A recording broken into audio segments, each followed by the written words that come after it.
అందరికీ నమస్కారం. జై శ్రీరామ్.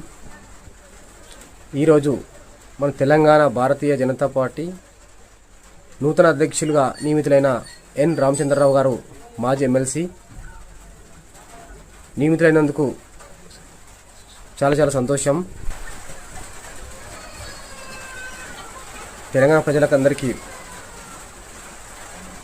పండుగ చేసుకోవాల్సిన రోజు ఈరోజు. ఎందుకంటున్నా అంటే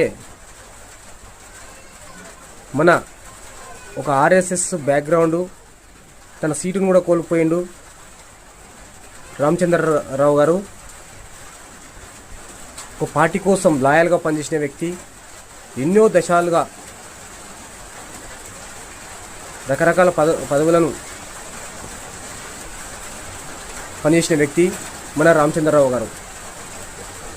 రామచంద్రరావు గారు ఒక సీనియర్ మోస్ట్ లీడర్గా, తెలంగాణ గురించి పట్టున్న వ్యక్తిగా ఆయనకి ఇవ్వడం అనేది చాలా చాలా సంతోషకరమైన విషయము.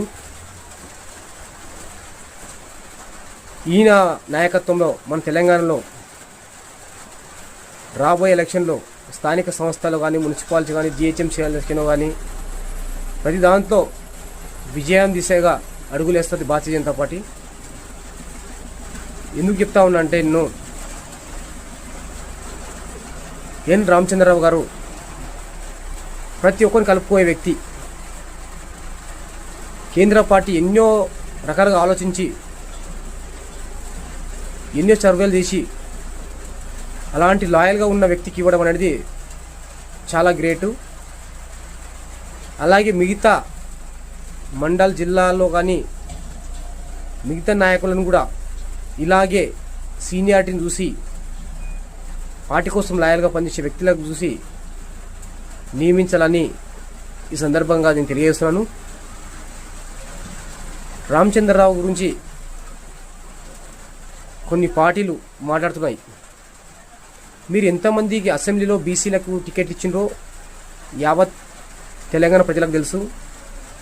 బీఆర్ఎస్ కానీ కాంగ్రెస్ కానీ బీసీలకు మీరు ఎంతమంది టికెట్ ఇచ్చిండ్రో, ఎంతమంది మంత్రులు చేసిండ్రో, ఎంతమంది మహిళలకు గౌరవించిండ్రో మీరు బీఆర్ఎస్ కానీ కాంగ్రెస్ కానీ ప్రజలు చూస్తున్నారు. కనుక భారతీయ జనతా పార్టీ మొదటి నుంచి చెప్తా ఉంది, భారతీయ జనతా పార్టీ గెలిస్తే ఖచ్చితంగా బీసీ ముఖ్యమంత్రి అవుతాడు.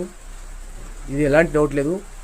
ఎందుకంటే ఒక ప్రధానమంత్రి బీసీ, 27 మంది బీసీ మంత్రులు ఉన్నారు, కేంద్ర మంత్రులు ఉన్నారు. ఇలా అన్ని వర్గాలకు న్యాయం చేసే పార్టీ బీజేపీ.